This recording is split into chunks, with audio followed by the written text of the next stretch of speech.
Hey guys, welcome back to the Creative Cranium. It's great to be here on a Friday night, and I got some cool guests tonight. Please welcome my pals, Christie Shinn and RW Nunley. Hello, how's it going, guys? How you guys doing? It's good to see you. You too. Been good. Yeah, it's been busy for me, running a bunch of stuff and getting a bunch of stuff done.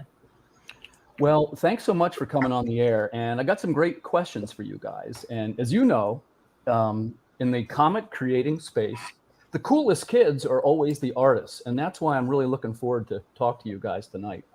I'm going to start by launching right in. I'll start with Christie. You know, Christie, I see you all over the place. I think you're doing a terrific job marketing your brand. But what I want to know is, how did you get your start? Oh, just in art in general, or in just this comic, or just in comics in general? Maybe, how about a little bit of both? Well, I mean, I've always drawn since I was a kid.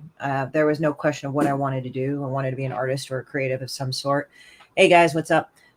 So there's that. And so I always drew, never wanted to give up drawing. And even though I would do art, simultaneously, I would have other jobs as well to get me to that place to be able to do art. I did freelancing plus like the corporate boring jobs, the crap jobs, you name it, in order to get my career going.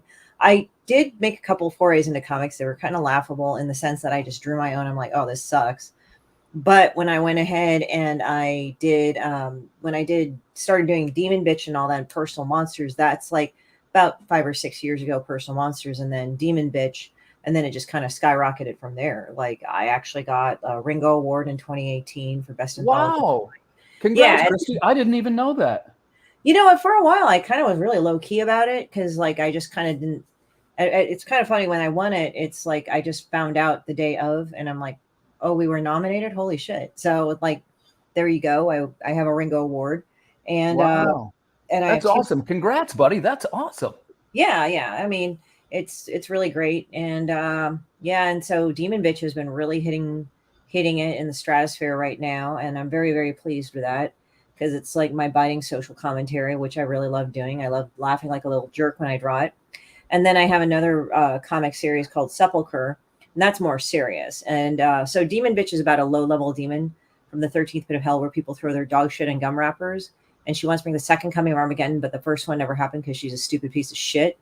So it's based off girls I hate. And then the other one, Sepulchre. Yeah, Sepulchre is about a woman whose husband tries to kill her to marry another woman.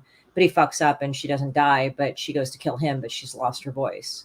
So I'm working on volume 2. And I got to say that this con season and everything just kind of surged straight ahead. So I had to put Sepulchre on hold and still do Demon Bitch. Nice.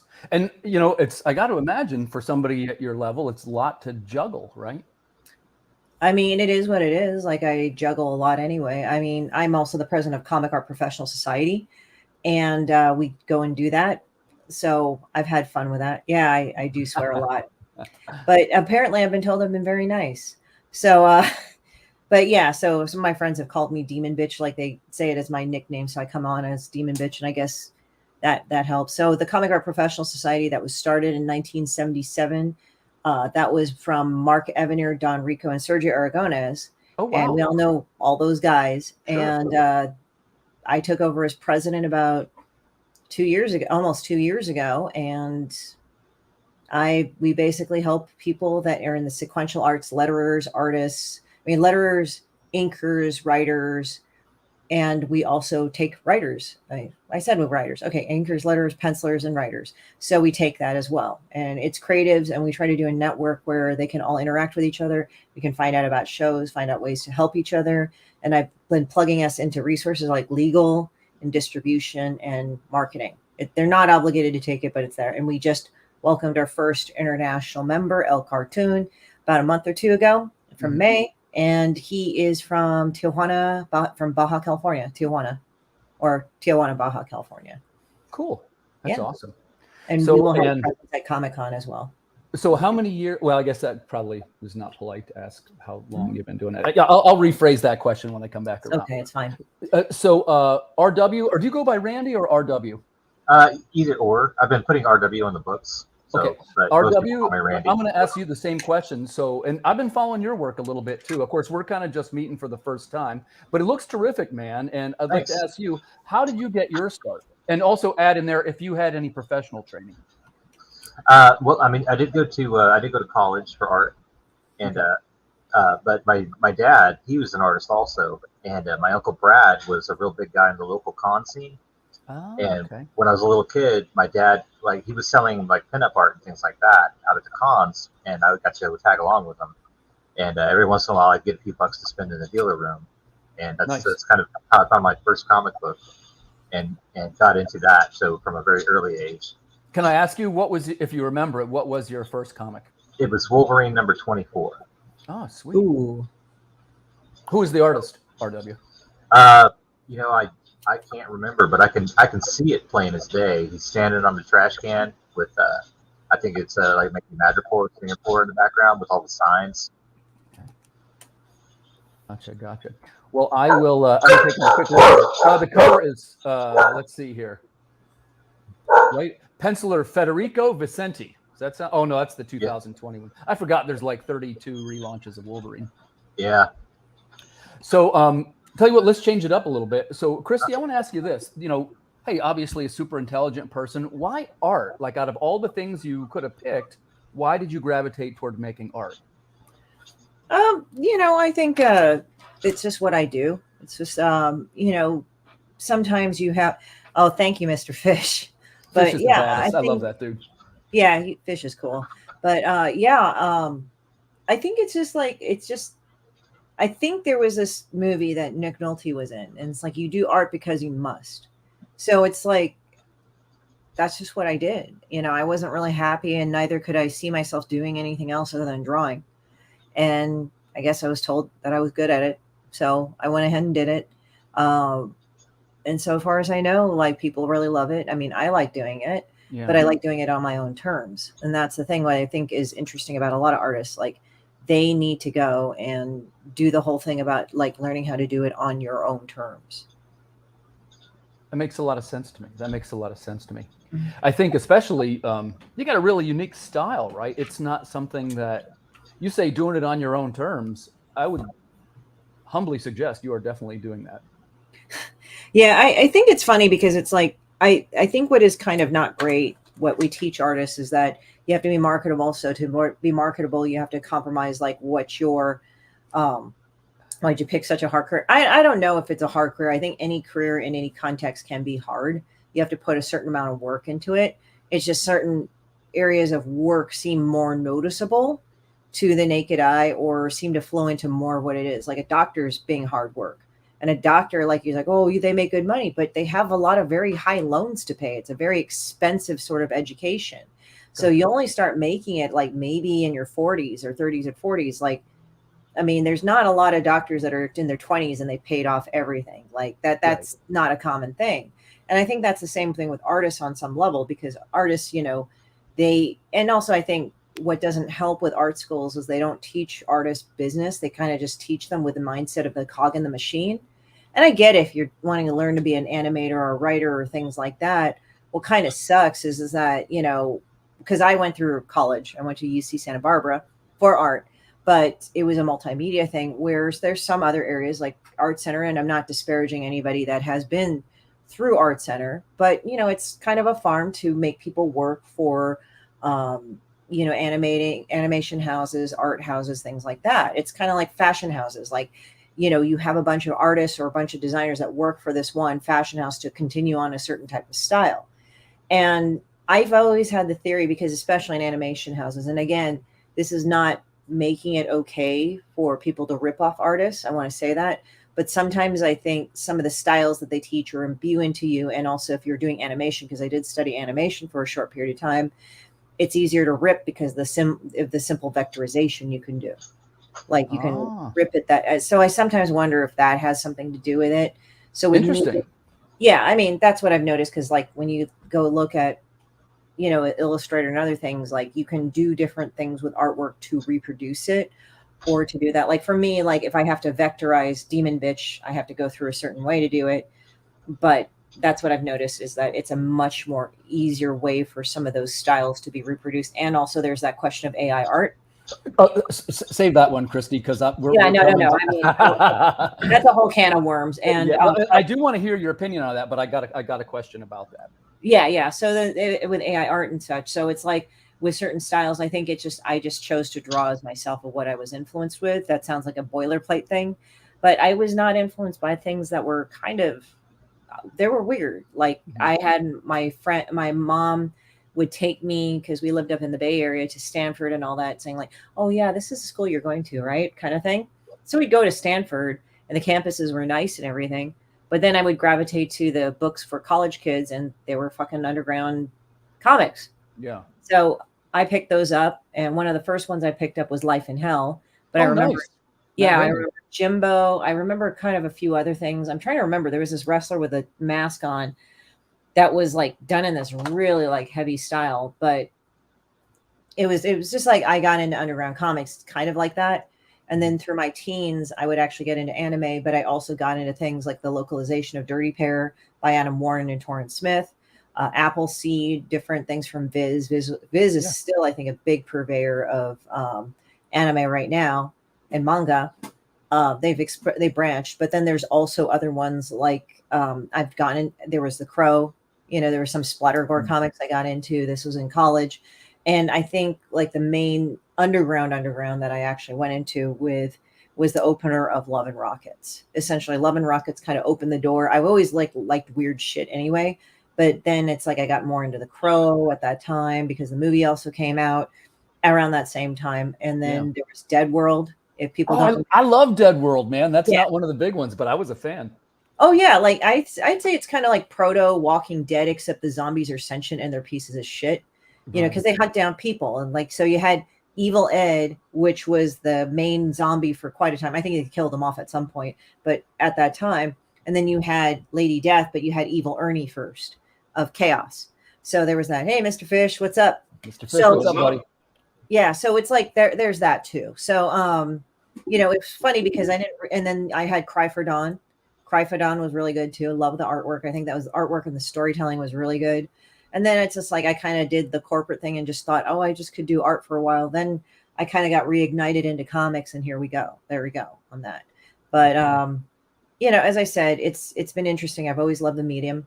I've always loved what it is, and I never really absorbed any of the thing like, oh, if you're an artist, you have to be poor. Oh, if you're an artist or a comic artist, you have to be poor.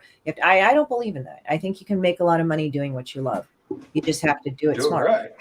So let's jump over to RW. RW, the same question for you. I mean, it sounds like you came to this through a little bit of a family connection, but out of all the things you could have chosen, why art?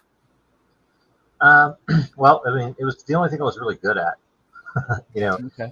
And I started on it very early, and I was lucky enough to get into like a magnet high school. It was a science and art technology, school, and it was just the most easy, natural thing. Like there really was no other choice. And my first couple of jobs were like retail and fast food kind of jobs, like a lot of people. But it just I just I couldn't fit there. And but I was lucky enough to get a job and have a career as an artist, like not in comic books, but as a commercial designer. And I worked for the AT&T Yellow Pages for a long time.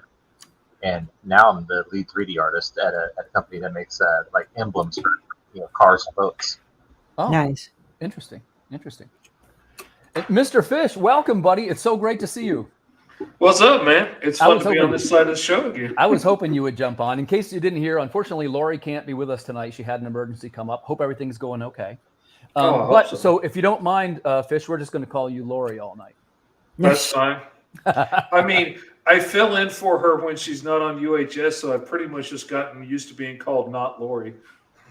Well, we're in one of these groups. I'm not sure if you guys are all in this one. I know RW is, but it's like they keep renaming it based on whoever called the latest drama. Every day's a new day. I never know who I'm talking to in there. Like for a week, we were all Chad because of something Chad Perkins did, and then Laurie too. Yeah, we were all Laurie for a while. So hey, Fish, I want to ask you a question, buddy. So, well, it's two because I want to get in the beginning. First off, how did you decide to do art, and how did you get your start?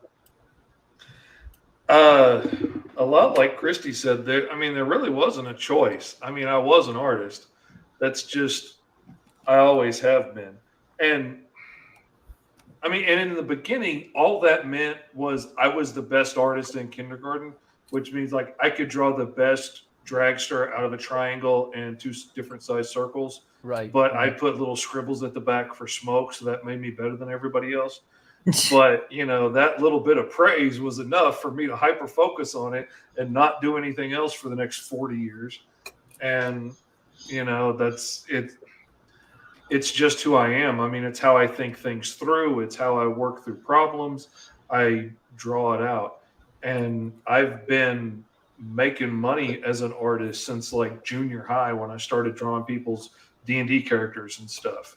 Oh, and I've done all kinds of different things over the years. Like I went to a tech school for my art degree, and it was actually kind of unfortunate. It was a great little school, and they taught us a lot of great stuff, exposed us to a lot of things, like exposed me to 3D animation and design and animation and video production and all kinds of things I never would have done otherwise.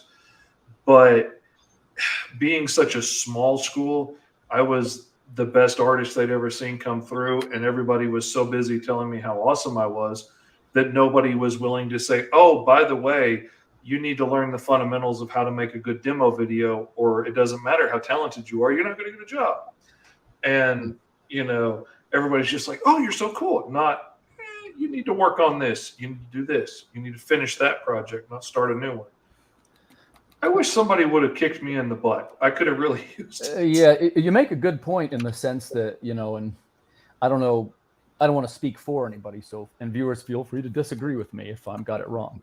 But, you know, it's sort of like a societal thing. Like they don't particularly support the arts. And what I mean by that is, maybe you guys remember I was a musician for a number of years, and that was a tough gig. And of course, I was a writer before I was a comic book maker, and that isn't exactly a free ride either. So I can only imagine how tough it must be to be, you know, an emerging younger artist. I mean, you've got most of the world telling you that this is too hard, you're never going to make it, you're not going to make any money, blah, blah, blah. Just trying to kick down your dreams before you ever get anywhere.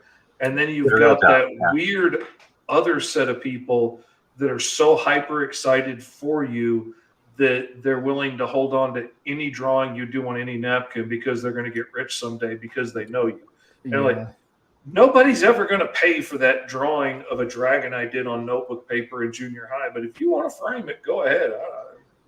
I can tell you, once you become a big shot, Fish, I'm going to have my Green Zone #1 slabbed, and I'm going to sell it and put my kids through college. There you go. Yeah. Good luck with that, because I'm probably the only artist I know working in comics that does not give a flip about working for the big guys.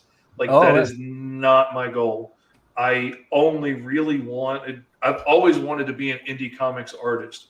So I've made it as far as I'm concerned. I got where I wanted to go. Nice. And now I'm getting to tell my own stories. Forget about it, man. I'm living the dream, dude. This is good for you, man. I'll tell you what, let's frame a question like that, because I'm very interested in this. I have, you know, I'm a little bit of an oddball myself. I have zero interest for working for the big two, and it's something I wouldn't even begin to consider. Christie, do you have any thoughts about working for the big two, or what is your long-term plan? I mean, I think like being asked is fine. I mean, I just never really thought about going for it, because it's actually, if I wanted to go for a major publisher, I was thinking of Fantagraphics, because Fantagraphics was something that, you know, they were more stories that I liked. Now, obviously, since then, you know, there's Valiant, there's IDW, there's all these other places that have opened up. Right. I mean, obviously, Image was a big changer too for a lot of people. Mm-hmm. But I mean, for me, it's like I do little asshole comics. I mean, it's like, and also I do Sepulchre and stuff. But, you know, also I decided to do my own publishing company with one of my partners. And, you know, but that's not Horror Studios. That's like a different studio. But it's just basically, okay, we're going to publish it. We're going to just put out something different and see how that goes and everything. And we'll go from there. But other than that, I'm not, you know, I think basically you have to make your own way, and you have to be open to making your own way any way possible. Now, if the big two asked me to do a cover, I wouldn't shun it, but it's not like primarily what I want to do. And I mean, the thing is that if you can get into the big two immediately, great. Be known for drawing one of their characters and do that before you do your own. And when you do your own, go on your own to do your own, or else they can legally take them. Some of those Right, are like right. that. There's been issues with that. Like even Yes. Disney will do that. If you try working or on your own stuff, don't do it on Disney time. Like there have been stories like that. And, you know, again, I'm not going to get into that. I don't know all the legalities. I just know about that. Sure. But the thing is that, you know, if you're running Kickstarters, publishers will notice because they're noticing that, oh, you have staying power, you have persistence, you have a certain level of quality and professionalism. Mhm. And a lot of people feel bad if they don't get into the big two. And I'm not going to tell you, don't try to do it. I'm not going to tell you, don't try to do this or that, because everybody's life path is different. But if you are not in that, that doesn't mean you can never be there. You just have to kind of go a different way. I mean, I had That's a great to, answer. I failed at a lot of things before I got to where I'm at right now. You just have to persist in what the hell you're doing. You have to Thanks be for that willing to answer. fall on your face if you're going to get anywhere. You got to be willing to fail over and over again if you have to. You got to be okay with sucking the first few times if you're ever going to get good at something. Like, Well, and I'm fond of pointing out that failure, a lot of us view failure, oh my gosh, I failed at something, I went backwards. When the truth is, failure is one of these steps on the way toward success. So the now I kind know of how I'm Zen not going way to do to it look next at time. it. Yeah, right. That's how you learn it. So let's move over to RW. So RW, in your case, the first thing is, do you have any designs to work for the big two, or what is your long-term plan? Well, I mean, I don't really have any plans on working for the big two because, I mean, I've already worked for one or two bigger publishers and found it to be a pretty negative experience overall. Can you share with us what you mean by a negative experience, if you want to? I got a couple $1,000s in invoices out to a company from 2009 that they never paid. Oh, geez. Ooh, You know, and that kind of, yeah, that'll do it, you know. yeah, that's not good. But honestly, you know, and I walked away from comics for a long time because of that. I mean, I literally didn't do anything again until late last year when I started working on Natalia. And but you know, but since that, you know, I got into the Facebook groups and I started meeting people, and you know, we found that I got invited into that chat that we were talking about earlier. And the sense of community is so fun for me because where I live, like, there's not really a peer group where I live. Like, I don't know anybody that does the same kind of stuff that I do. So I really enjoy being around all of these people that make stuff. You know, it's a very supportive group, and I like helping people out when I can. And it's just great fun. Yeah, it's fun seeing you in the groups. Do you mind if I ask where you're from? I live in Wichita, Kansas. Oh, nice. And so, yeah, we're kind of, you know, it's dead center, middle of nowhere out here. Wichita is not exactly the hotbed of creative aspiration, I take it. No, I mean, we actually have a pretty great local art scene here, but it's kind of like, it's very isolated to here, you know. And like finding people that are into the exact same thing you are is really hard. Like, I live in Arkansas, and finding anybody else that had any interest in writing comics or inking or coloring or you can't find anybody anywhere. Like, that's why I had to learn to do it all, because I couldn't find anybody I could rely on to do it for me. And of course, that was like pre-internet days. So Nice. yeah, well, I mean, hooray for that. Or, you know, like I never would have met anybody. Nobody would have ever seen my stuff, you know. So let's jump over to Fish. A quick question for you, buddy. So we talked about some of the challenges when you're starting out. What advice would you give to a newer creator or artist that was just starting, and let's say they're even kind of struggling a little bit? What advice would you give them? The best advice I would give you is the best advice that I ever got, and it's two pieces. A is be the guy that people want to work with. You know, be the one that's helpful, be the guy that's there on time, be the guy that hits deadlines. Like, be the kind of guy you want to work with, and other people are going to want to work with you. And always do your best work. Like, I remember showing some of my work that I had done for a couple different clients to Eric Larson at a show once, and he very politely told me that I sucked.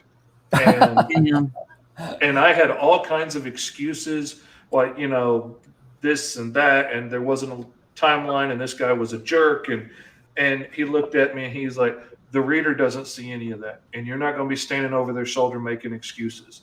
They see your work and your name, and that's it. That's the quality of work you do. So it always needs to be the best work you can get done in that amount of time. And, the worst thing you can be is inconsistent, because the readers don't know why. Potential clients don't know why. New publishers don't know why you're inconsistent. They don't know this guy pays $20 a page and this guy pays $200 a page. They don't know this guy is a jerk or this guy made fun of your wife. They don't know that. All they see is the work in your name, and it needs to be the best. You don't have to ever work with this client again. You could be too expensive or too busy or just say no. But you need to get through this job and do a good job, because your name's going on it, and that's your reputation, and that's more precious than gold. You do those two things, and things tend to work out for you, in my opinion. Yeah, that's a good answer, buddy. Let's shift it over to Christie. I want to ask you the same question. Let's say you have a pal who's just getting started, maybe a young person who's kind of struggling at the beginning. What advice would you give them? Well, I mean, no matter how low you are on the totem pole, look at what you have to do to make it worth your time. It's a cost-benefit situation. Now, and also here's another thing too. If you have to take another job, that's okay, because you're going to get to a place where you're going to do this 24/7 or whatever, and also learn how to take care of yourself and watch for yourself and have a very good self-esteem. Now, what I hate with artists is that they're saying, well, if you have a sense of good self-esteem, then you're an arrogant asshole. And I'm like going, that's not a sense of good self-esteem. Like, you have to be communicative to people, and people think that negotiation is like my way or the highway. It really isn't. Like, all you're saying is like, look, I have this, this, and this needs. You need this. Is there something we could do to work things out?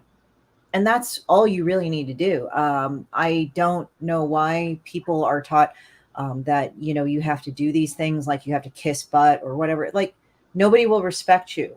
I mean, people, if you charge abnormally low prices, people will look at that as an excuse to treat you like shit because you seem desperate. No, I mean, do you start off kind of low and then you work your way up? Yes, you have to. And the thing is that, yes, there's lots of advice. Not all of it's good. That's what I've learned.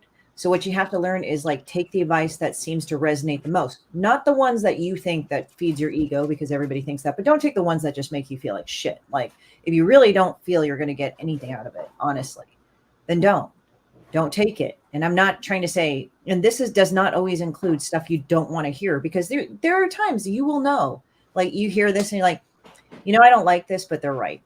And you have to go with that, and you will have to listen. Like, you have to know thyself. And people like tend to throw out these really blanket statements. And I'm not saying you guys here, I'm just saying in general, what I've noticed, and they don't really listen to each other. And that's what I have a problem. You need to listen, and you need to communicate. Oh, hey, what's up, Raw Dog? Sorry, my friend Lawrence is on there too. He does Real Deal Comics. But you have to go, and you have to really listen to people. You have to digest things, and you have to take a moment. And when I will also bring up the thing of self-care, it is not all of a sudden when you're overwhelmed, you kick people off the curb and you say, oh, hell no, blah, blah, blah. Because that's actually not self-care. That's you panicking and all this other stuff and being overwhelmed. We all are guilty of that. Me too. But sometimes it's okay to take a moment and kind of digest about what happened and say, okay, so what do and ask yourself these questions, and you will get them. Either you'll be guided to do it, or inside you're going to figure it out.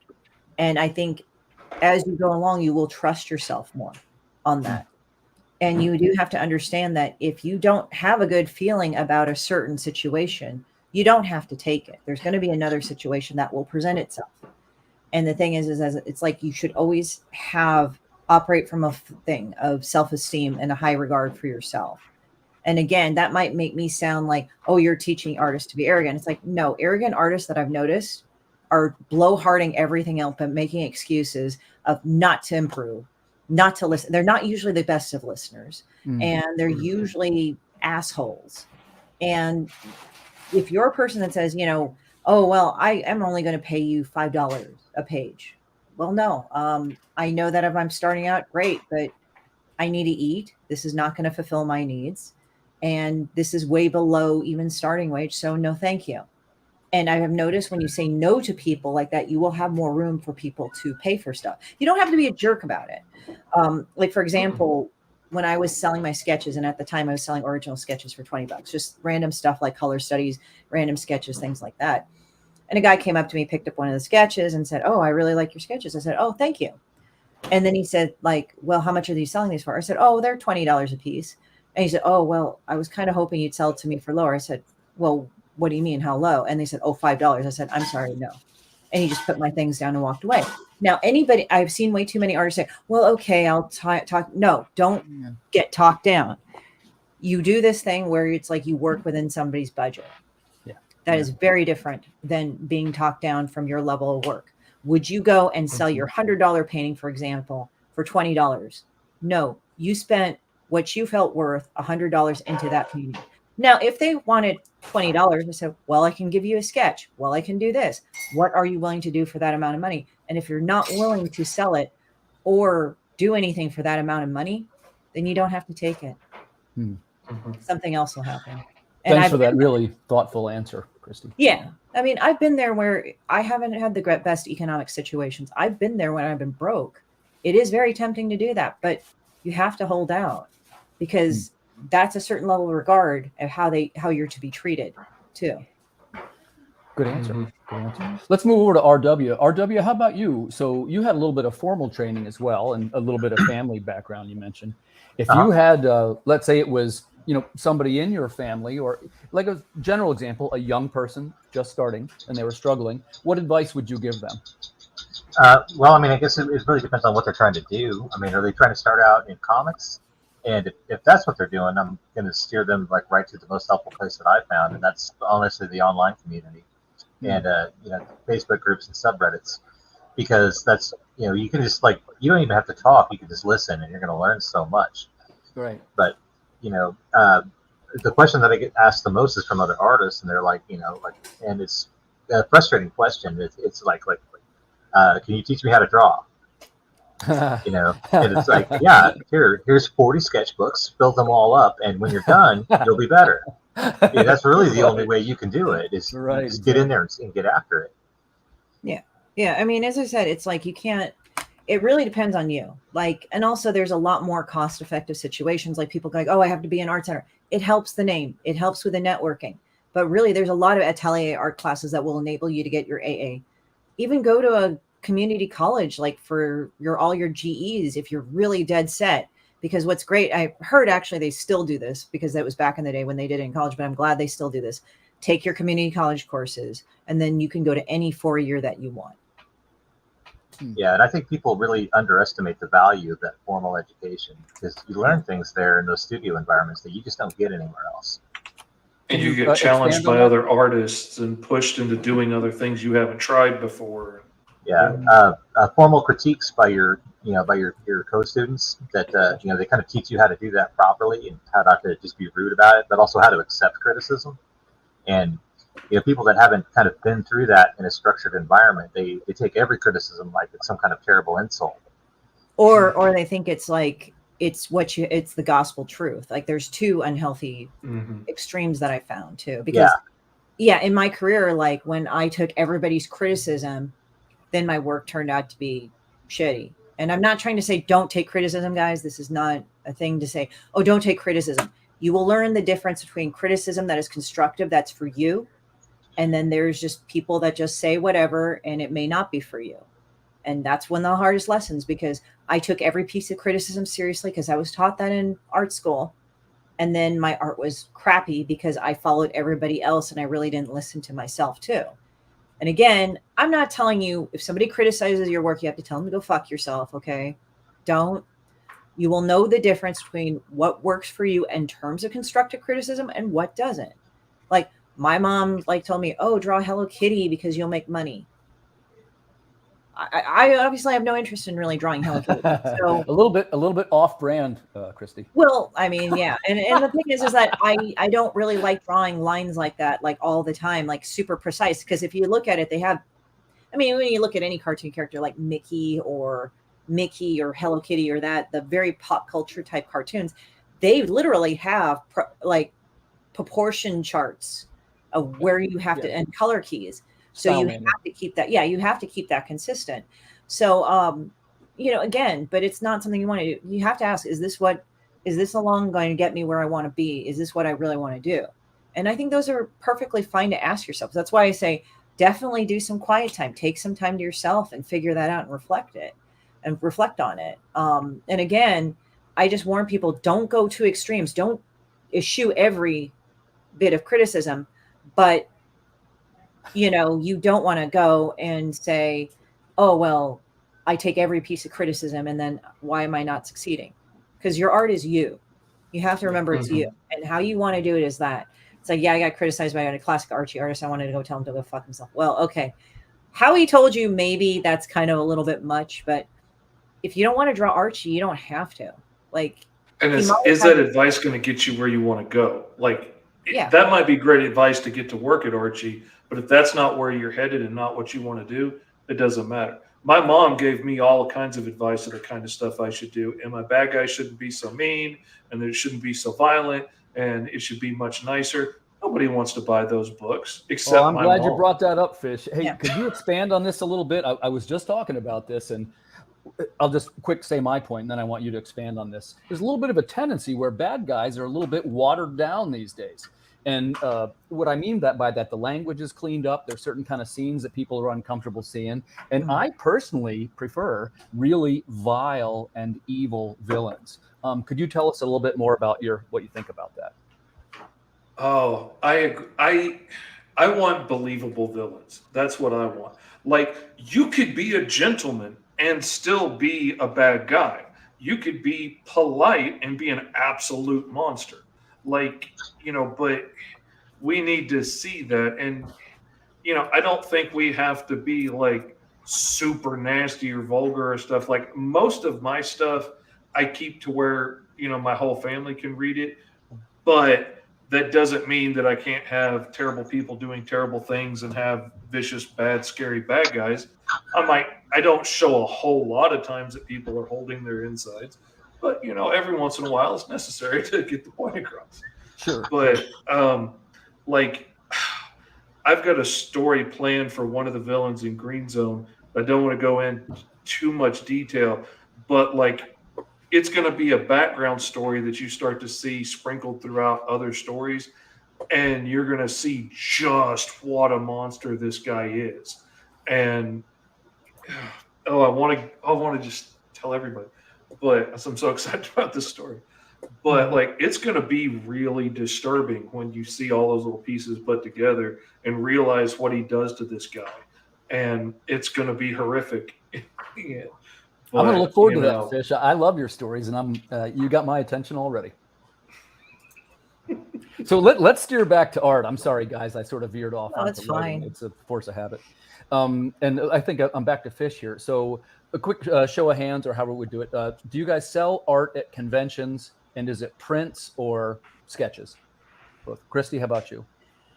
I do both. What it is that I'm kind of one of those people that kind of like I'll have some artwork that sticks out at me, and then I'll print it and see if it catches on. Sometimes it takes it a moment, sometimes it doesn't.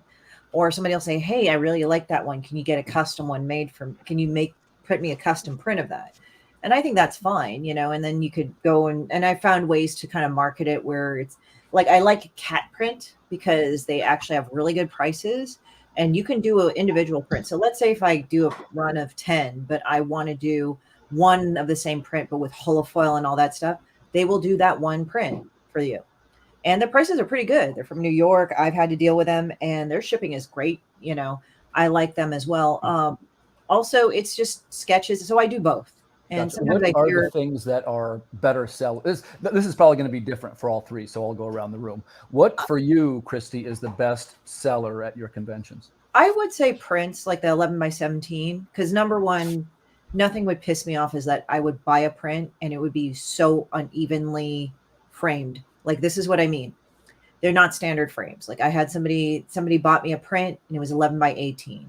There is no fucking frame that's 11x18, but somehow they made a print by 11x18. I'm not trying to be a jerk because the art was really good, but it meant that to frame it, I would either have to cut it an inch, or I would have to frame it with a mat and everything. Frame, yeah.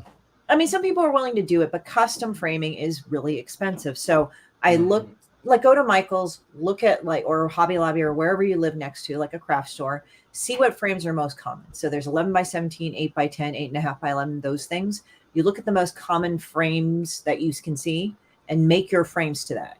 Because I always tell people that's kind of like not a selling point, but it's a perk. I said, oh, just in case if you're wondering, 11 by 17. Also, I bag and board my prints because, and then also raise the price of your prints a bit. I have found that prints usually sell very well at 15 to 20, depending on the paper type. And that's really good as well. I would say prints sell more than sketches, although there were times when people bought 2 or 3 of my sketches. Nice. So, but then my sketches are more. RW, how about you? Are you a convention guy? Yeah, I've not been to one in a while, but we used to go quite often. And I can tell you, like I always sold. I used to go with another artist that I knew, and we would travel to Kansas City together, and we always sold matted prints because some of the art that we did was, I was trying to do a lot of work in like RPG gaming books. So most of the art is you're painting stuff at like 20 by 30 inches, so you wind up with an odd size print. But then we'd make these prints and we would mat them so that they'd fit to like an 11 by 14 or 16 by 20 or whatever. And those always sold really well. And we could sell sketches too, but what made the prints great was you could kind of sell them over and over again. Right. Mm-hmm. And do you also do custom sketches live at the con? Yeah. And do you do you like take requests for customers, or do you have like a stable of, how do you approach it? If somebody can provide reference to something I've never seen before, I'm willing to do whatever. And we all have smartphones now, so that makes that a lot easier. Right. Yeah. Well, there's also. Oh, I'm sorry, RW. I apologize. Oh, yeah. I was just gonna say, like, I really don't have a problem with people requesting whatever. I think what also I've found is kind of like the sleeper hit is sketch covers for comics. Yeah, I collect those, really by the way. Yeah, I'm a sketch collector a little bit. Mr. Fish, how about you, buddy? So do you sketch live at the cons? All day, every day, man. All day, every day. I clean up doing caricatures. I will usually make more money doing caricatures at a show than I make off of sales. No kidding. Even on my best day. Yeah, I got into it weirdly. Like it was when I was just doing freelance work all the time. I just happened across this guy that built a business around doing caricatures, but all he could really do was use a projector to trace somebody's head, but he couldn't draw bodies. So for years, half of my freelance work was just drawing caricature bodies doing weird things with no heads, and then he would trace the heads on and sell it. So I ended up started doing caricatures at, craft fairs and shows and things around that I would be at, do them at church for the kids and stuff for fun. And turns out I make a lot of money doing that. And it's a pretty easy sell, and it's a fun way to get somebody over to your booth. Like if somebody's walking by and I'm like, hey, you like comic books? And he's like, nah, I don't. He's walking by with his girlfriend. I'm like, you know what? Guys that buy caricatures for their girlfriends are 20% more likely to get lucky tonight. Moving by science. And now they're laughing and they turn around and his girlfriend's like, oh, you do caricatures? I'm like, yes, I do. And a matter of fact, I could put both of y'all in one for $45 right now. And can I ask you? I got 2 questions. What is first of all, the caricatures, how long does it take you to do one? And what's, if you don't mind sharing, what's the price point? Sometimes it depends. I will move the price depending on what the show can afford. Like, if people came to spend money, I will move the price up a little higher. If it's a show where nobody came to spend money, I'll make it a little bit more affordable. But like Christie said, it still has to be worth my time. I'm only going to go down so far. And, sometimes it's as low as like $20 for, black and white with a little touch of watercolor or something. Yeah, so it's a deal, man. Yeah. And I can knock those out in, 20, 30 minutes usually. It depends on how much talking and selling I'm doing. Like that 20-minute caricature could sometimes take an hour and a half if a bunch of people are at the table and I keep talking and making sales and whatnot and stopping to sign books. But, if and it's a line stopper, right? I got to guess when you're doing one, people probably stop and be like, look what this guy's they want doing. to stop and see what I'm doing. Yeah. And the nice thing is, like, nowadays, I don't have to have them sit there. I can be like, smile, take a picture. You go ahead and go shop. yeah, I'll okay. text you when it's done. I gotcha. And they get to come back and be surprised at the end. Other people that come by, ooh, what are you drawing? And it starts a conversation, and it's a good time. And since we're on this subject too, and Fish, I want you to go first here. So we're talking about what you sell at conventions. What are your best selling items at the conventions? Is it books? Is it sketches? Is it prints? Well, what's your best item? Yeah. It's usually caricatures and then my books. But like, I don't do like I could flat get rich if I was going to do just a wall of prints and do Harley Quinn and Batman and stuff. Like, I mean, I could draw those really well, but I'm autistic and I have OCD and all these other things. And I don't care if nobody's going to arrest me for it. It's not legal, so I'm not going to do it. Good point. I just won't. It's not my property. I don't own it. I'm not going to do it. And I don't besmirch anybody else that makes a living doing it and is getting rich doing it. Mm-hmm. I wish I had the freedom in my mind to let me do that and get rich, but I can't. So I don't. So it's books and occasionally some posters and then sketching, and that usually makes me a pretty good income on a show most of the time. And Christie, let's move over to you. How about you? You have tons of things going on with conventions, which, by the way, I'll bring up some of this information while we're talking. What is your best-selling item? Is it books? Is it posters? What's your method? The first 3 that I've gotten people to sell that they particularly love are my books, because I draw them to the books, but a lot of times they'll be attracted to my enamel pins. I didn't even think about that. Sure, pins. Yeah. I mean, and then there's like other ones that I've done, which is the prints. So those 3 are kind of my top sellers. But there's other merchandise. Like I have a Demon Bitch necklace, I have a Demon Bitch purse charm, I have a patch, and I have stickers. So stickers are kind of like 4th. It's kind of funny one behind. But I always have like a sticker. I have a bunch of stickers so people can throw me a 3 ones or a 5er on that. So that, everybody has a budget, and some of them are kids, or some of them are people like, man, I don't have a huge budget. It's like, well, you can do a sticker. It's fine. Or I have small, like I think 5x7 or 4x6 prints that are there that I assign. And I tell them the selling point is I sign it, and I'll make jokes like, I'll personally deface your stuff. And first they were like, but it's like, I'm not going to rip the cover off the book you just bought. But then I'll write sorts of really weird, rude things in there that people think it's funny. And so what you have up there is Asian Invasion. That's an event that I did. It was actually on the tail end of COVID, but I live in California. So they remember when they closed down the cons on the West Coast again, because they had a resurgence, which was kind of crappy. So I just did Asian Invasion over at a comic store called The Comic Bug. And I think they've been Eisner nominated like a couple times, not Eisner nominated a few times. And the guy is Japanese. So I said, well, they're not going to give him shit. So I did Asian Invasion. And it was just a bunch of Asian comic book creators and artists and artisans. And it became a thing, you know. I see it blowing up the internet. I think it's a great concept, Christie. Yeah, thank you. I mean, I just got asked, you got to do the NorCal edition. I mean, I've had, like, you meet people from all over. And I became good friends with this guy named Philip Jin. And he just said, you got to do it. You got to do it. You got to, like, they were begging me to do it. And I'm like, I just started with this one. I mean, what do you want me to do? But they want me to do it. So we're doing it for 2 days over in Oakland. Well, man, give a shout if you ever come over to the East Coast. I would love to meet some of these people.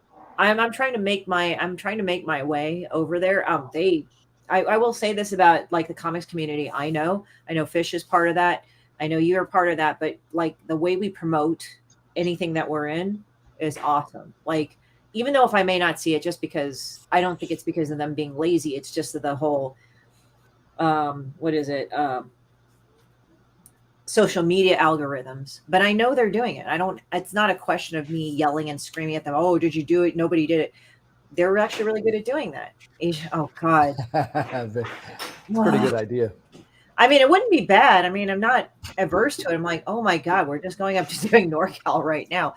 And even I had people from the Latino comics area ask me to do it. And I said, well, I'd love to, but I mean, like literally I just started out, and it's not that I don't want that. I mean, I've been invited to Latinx Comic Arts Festival. Like, they're wonderful people, you know. It's just, and I participated in other ones, I just like said to them, you know, I just started this, and I'm not saying that I don't ever want that, but wait till I grow a bit bigger and I can let more people in. So it's not like a no, it's just not yet. But I like it because people are like, oh, we should do this. We should do this. I'm like, and they said, well, you know, we can advertise. I said, I know, I just don't have the space right now. I have to wait until we grow enough until I can get the space and do it. But it is amazing how things are happening on that level. That's really cool. Congratulations with that, Christie. Thank you. Absolutely. Let's jump over to RW. He's the one that's got a live campaign right now. This is Cosmo Natalia, number 1 of 3, Journey to Planet X. We'll do a little call to action. Go over right now and check it out. This has got some terrific artwork. RW, can you tell us a little bit about your campaign? Yeah, so the book Cosmo Natalia is it's about a Ukrainian-born astronaut who gets launched on a clandestine space mission, like way back in the 60s. And she has to, such a long trip, she spends most of it in cryo, and she's supposed to be woken up in 1994. But in 1991, the Soviet Union collapses, and she winds up in cryo for much longer than that, and wakes up, you know, at her destination, Planet X, at about 2024.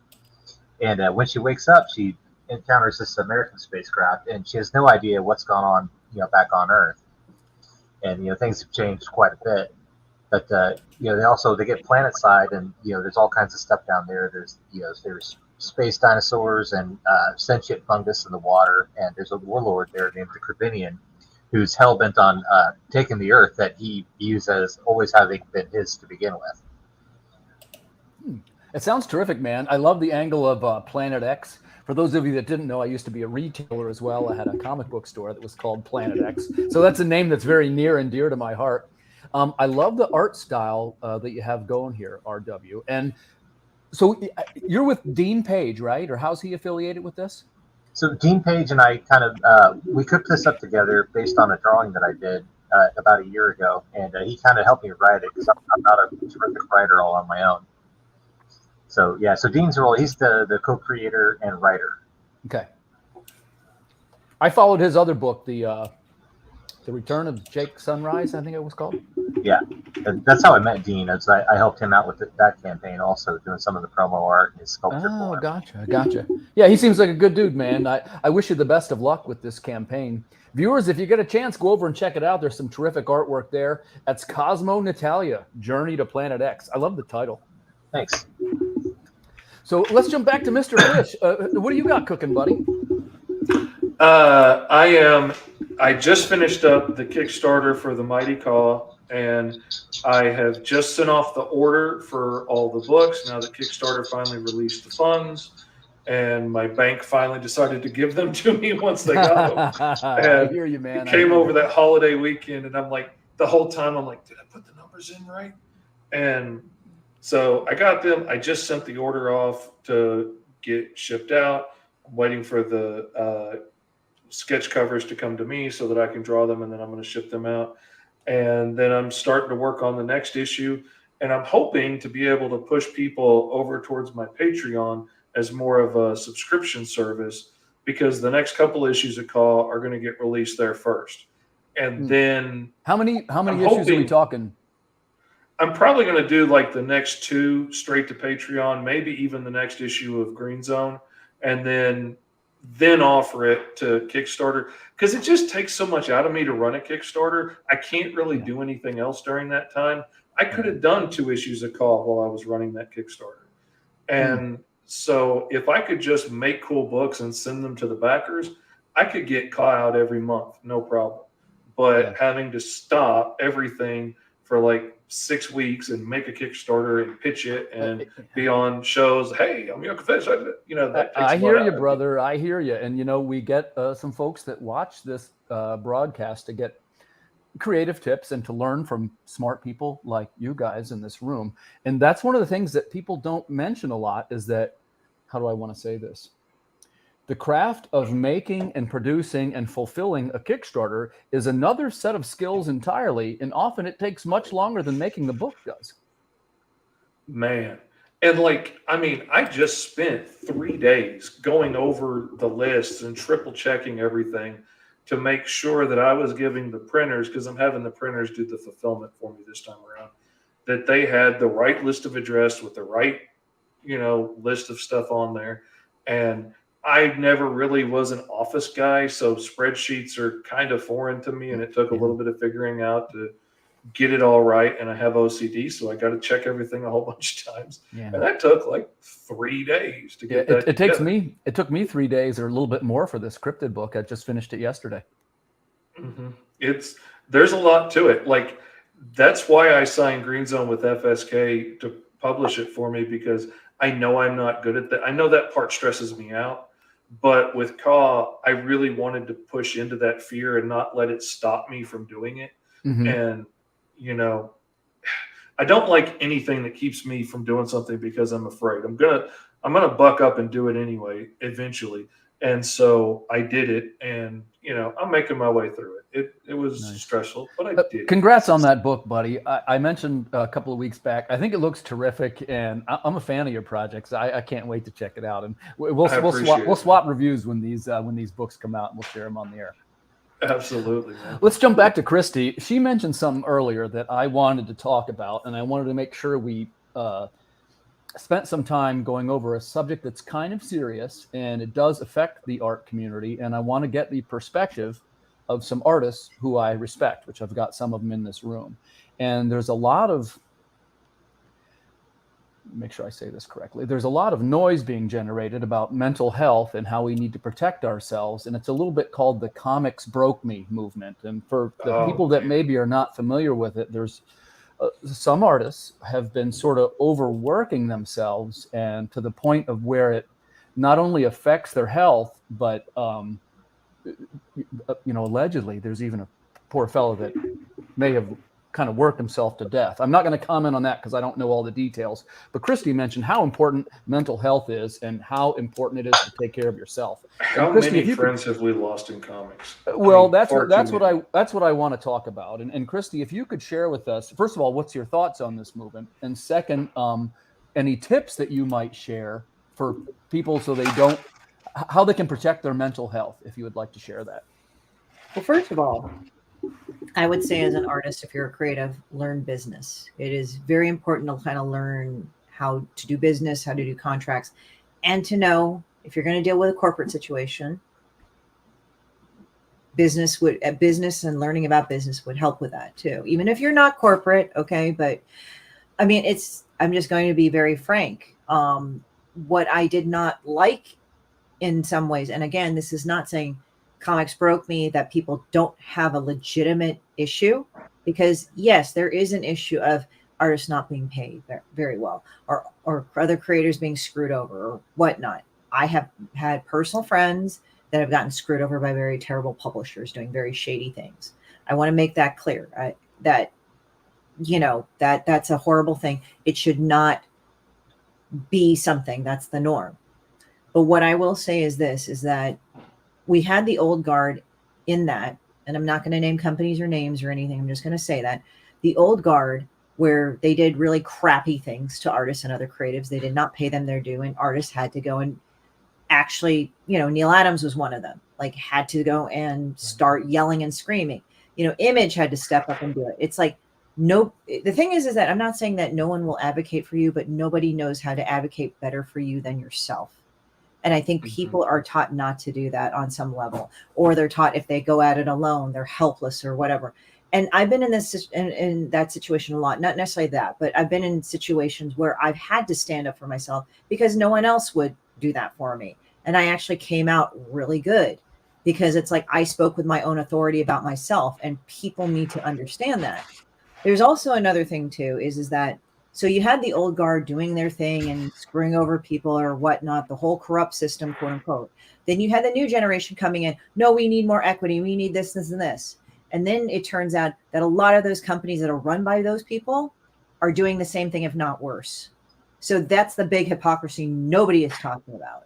And the thing is that it's not just one thing. It's not just, it's just the evil publishers. It's like, okay, it's kind of like Animal Farm. You have an old system company, coming up, you get rid of the old system like Animal Farm, the alcoholic farmer, then the pigs take over. There's this inner war about everybody.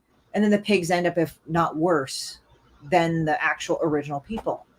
So I see that a lot in comics, and I'm not trying to name names or anything. And then there's some people that say, I work so hard, but then they're all Twitter all day harassing people. It's like, no, you kind of don't. You know, some of you don't. And I'm not trying to say, oh, it's just one thing or another. I think the mistake is that we're thinking it's just one thing, and it's not. There's a multifaceted thing. And if you really want to go and actually change it, the thing is that A, learn business, B, know your own worth, C, like work with your own authority. You actually can do things with your own authority.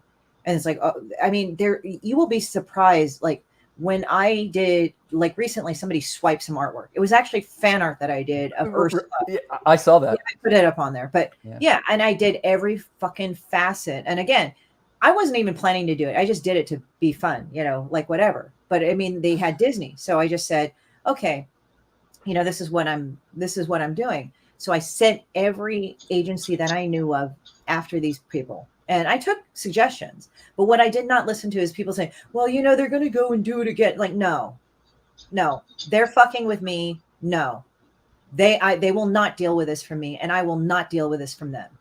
And you have to have that mindset. And sometimes that's the only thing keeping you from fucking you over. I mean, when you look at Neil, I mean, do it smart, but look at Neil Adams. He did that. It's like, no, you do not treat me like shit. You know, a lot of the other, like the Image guys, what did they do? They went and did Image after they did whatever, because they wanted to be known and paid for what they wanted to be done. Yeah. They wanted to do their own stuff. Then go off and do it. You know, nobody's stopping you. And it's like, but you know, like if anybody offered any constructive criticism, I've noticed they got labeled as one thing or another. And it's like, look, this is not bad advice, because I've actually taken this advice myself and it's actually worked. I've had that personal experience where I had to learn my own authority for myself. It's also called self-empowerment, guys. But like you speak, nobody's going to protect you as well as yourself, because you know what you want and what you need. I'm not saying that you won't ever have help. I'm not saying that. It's just that I'm saying that no one knows your needs better than you. And you sometimes need to go and express that. And I think with the whole comics broke me, I'm kind of going, okay, guys, so here's a problem. Are we really going to solve it? Are we really willing to take a look at ourselves and solve it? What are we going to do individually? Because it's great to mobilize and all that, but groups, no matter how great they are, they can't fulfill everybody's needs. Yeah. They try. You know, I run a group, Comic Art Professional Society. I try to go and fulfill my members' needs. I try to work in the best interest. Sometimes I don't make everybody happy. So tell you what, save that one. I'll come around in the circle and ask about Comics Art Professionals. So RW, how about you? Do you have any, and thanks for that thoughtful answer, Christie. Yeah. No, RW, how about you? Do you have any tips or anything for artists to avoid burnout and how they could protect their mental health? I think is probably the best way that I want to ask. Well, I think a lot of us have this kind of voice in the back of your head that tells you that if you're not working 22 hours a day, you're not doing enough. And really, you need to take a minute and have a nap once in a while. You know, go see your friends and family, take a day off. And that's really hard because you feel bad. You feel guilty that you're not at your desk or at your computer working all the time. And that's you know, some people, you know, would say, well, that's just your drive, you know, and it's great to have that, but you can't do it all the time. And, you know, I still work a full-time job while I was doing Natalia, and I just kind of got into it, and I was at my desk every day for like 30 days in a row or something. And at some point I lost like 10 pounds. Wow. And, you know, people started telling me like, you look thin, man. Are you okay? And I really had to take some time off and eat some cheeseburgers, you know, but I did it to myself, you know, and there's lots of abuse to be had from other people. You don't need to be doing it to yourself. Right. Oh, that's a good answer. I will add another thing too on top of RW's remark. I know I've had my time, but I do want to add to this. The thing is that the more that you abuse yourself, the more you can't take abuse from other people or stand up for it. It's again, you need to take care of yourself. So if people decide to be assholes to you, because no matter how good you are or how nice of a person you are, you will just have some people that are jerks, and you will have to stand up for yourself in whatever way you need to. So some people are that way, right? Mr. Well, you don't want to mix up paying your dues for just getting beat up all the time. Yeah. Yeah. Mr. Fish, you and I have talked about this before, the importance of mental health in the creative community. And I'd love to hear your 2 cents here. People are struggling with this, right? What are Mr. Fish's tips for protecting mental health? My tips are do as I say and not as I do. Those are my tips. I knew you were going to say that. You've got to protect your mental health, and we should be putting as much effort into taking care of ourselves physically and mentally as we are into honing our craft and into doing our jobs. Because, like, if nothing else, like, I need to be out there walking and exercising just to make the whole con experience easier so that I can do this without being winded, feeling like I'm going to pass out trying to walk across a giant convention center.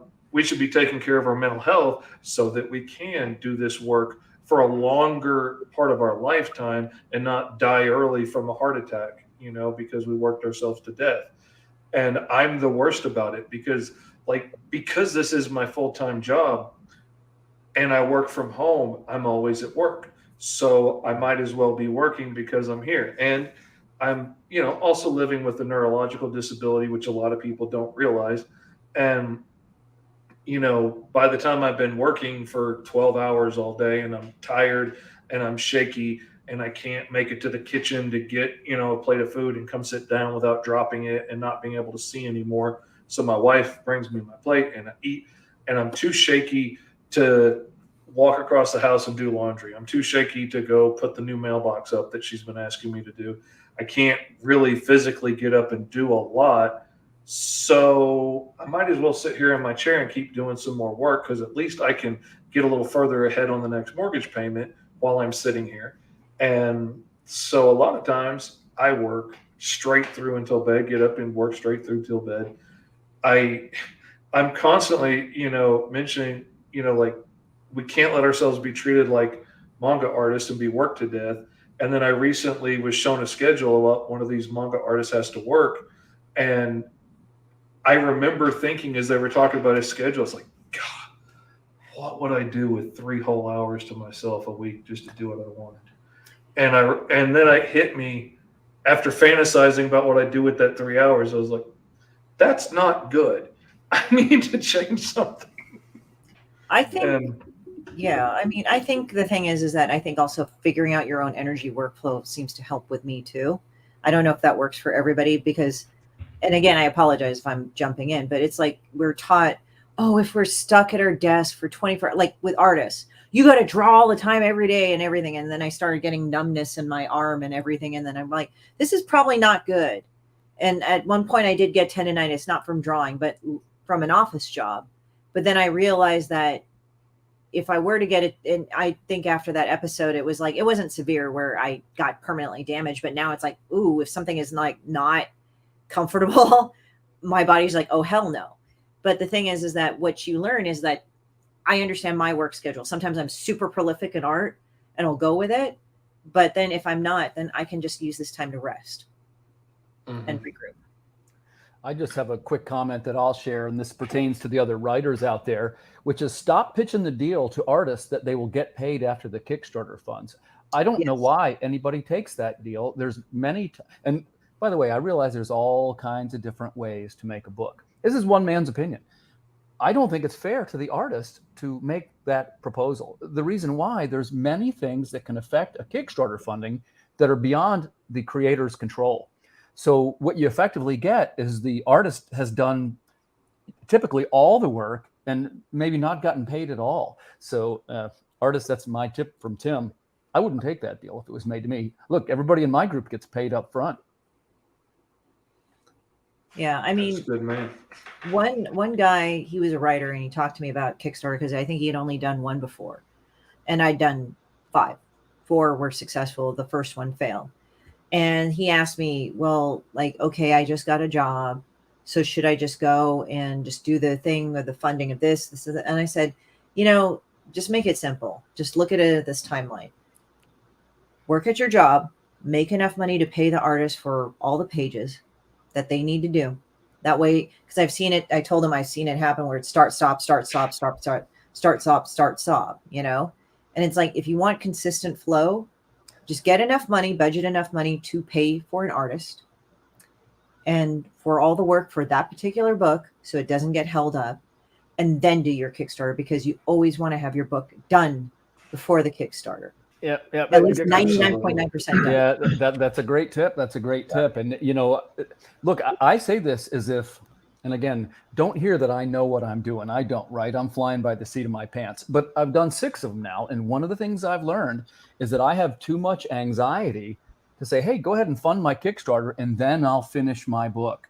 Like, I just can't do it. So what you get from me is our books are what they call sort of in the can, meaning they're illustrated, colored, and I always do at least 50% lettering before I launch the Kickstarter. Because lettering, if something, you know, you can sort of make do with the lettering to get around that stuff. But again, that's one man's opinion. You guys do what you want. Either you do either of you guys use like an escrow account to get paid? No. Nobody's ever done that? Tell us a little bit more what you mean, RW.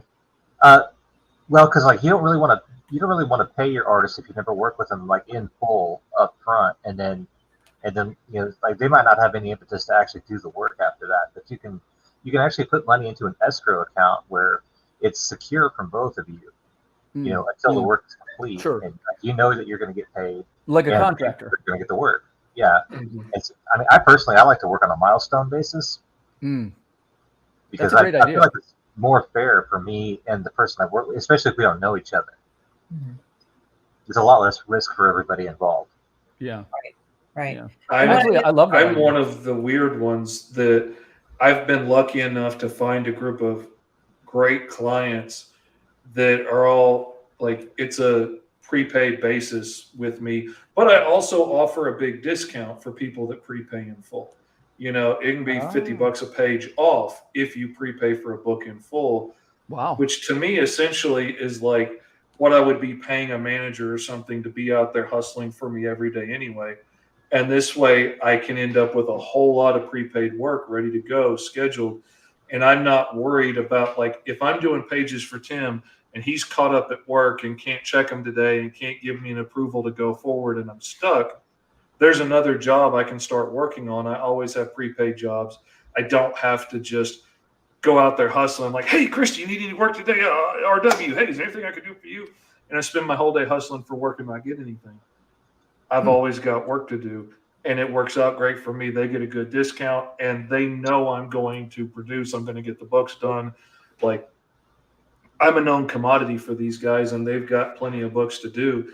The hardest part has been telling them no on projects that they want to get done because I want to start doing more of my own books. And it's very easy to take your money today to pay my bills than to work for myself today or have to save up money to pay myself today to work on a book that's not going to pay off for 2 or 3 months. Like, that's scary. Taking your money today is real easy, and it kept me doing other people's books for a long time. But well, I think one of the main takeaways here, and you guys, of course, tell me if I got this wrong, at least it's true in this room, is the artists that I've chosen to represent this panel, you guys are all pretty savvy in the business world and have made some pretty smart decisions. At least it seems that way to me. I want to believe that's true, but I don't know that it is. Yeah. Well, and as you know, there's been some horror stories, and I'm somewhat relieved to hear that. Oh, man. Well, maybe relieved isn't the right word, but I'm really happy that you guys have shared these thoughtful answers. And really, I'm grateful for this information to be shared to the groups out there. And in particular, and again, it probably seems like I'm focusing on this, but it's very important to me. And I sense it's important to you guys. Mental health is a thing, guys. So please take a moment and protect yourself, protect your mental health, protect yourself from unsavory business practices, and look out for each other. So we're almost to our time. I can't believe that we're actually have gone this far. You guys are really interesting. But when we do this, we'll go around the room and just tell us again who you are, what you're known for, where we can find you, and why you are awesome. Christie, let's start with you. Well, my name is Christie Shinn. I'm the creator of Demon Bitch and Sepulcher. I'm also the president of the Comic Art Professional Society, where we go and we organize with a now international network of artists, and we try to help them out. We will be at San Diego Comic-Con. I do a lot of underground artwork, and I have a background in multimedia art as well as fine art. and I kind of draw what I like, and I kind of don't give a shit. It's like, I mean, I like to do what I like to do, because if I don't like what I don't like to do, then it shows. So I always try to go and do the best that I can in what I do that way. Christie, I'm a fan, and I just want to say thanks so much for coming on and sharing your thoughts with us. Thank you for inviting me. Oh, you're welcome. This is a blast. Let's jump over to Cosmo Natalia. RW Nunley, tell us who you are, what you're making, and where we can find you. So my name's RW Nunley, or most people call me Randy, and I'm the artist behind Cosmo Natalia, which is probably the only really thing that I have out right now. It's my first comic back from a long hiatus from doing any kind of artwork, and you can find that on Kickstarter. It's live now. The rest of my work, you can find it on Randy_Nunley at Instagram, or just on my Facebook page, and you can hop on there and DM me anytime. I love talking to people. Nice. And viewers, again, call to action. That's Cosmo Natalia, Journey to Planet X. I think this thing looks terrific. Also, my pal Dean Payton's involved with it. I wish you every success on this project, RW. I think it looks terrific. Thank you. You're welcome. And man, I saved the classic fella for last, Mr. Fish. And I don't have a link ready for you unless you want to shoot one. But most of us know you. Tell us who you are and why you're awesome. I am Mr. Fish from Mr. Fish Comics. I'm the fastest working man in indie comics. I am just about to wrap up my 66th book in the last 5 years. I normally point to the wall behind me, but I just switched my office and they're not there yet. I've helped my clients raise almost $100,000 so far.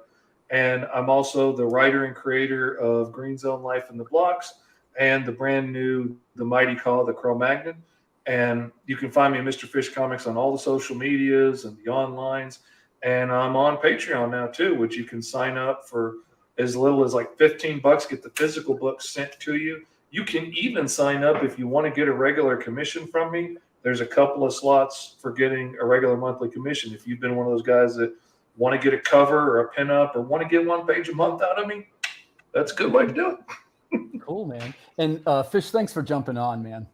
Absolutely, man. Anytime. I love your show. Yeah, I love the fact that we get to talk about real things and learn things, because there's so much good information on this show every time.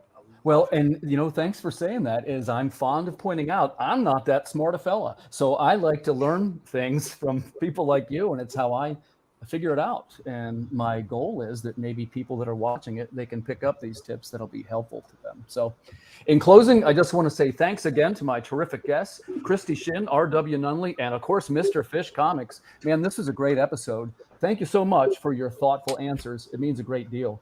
To the viewers, this is the Creative Cranium. We'll look forward to seeing you guys next week. Good night, everybody. Bye.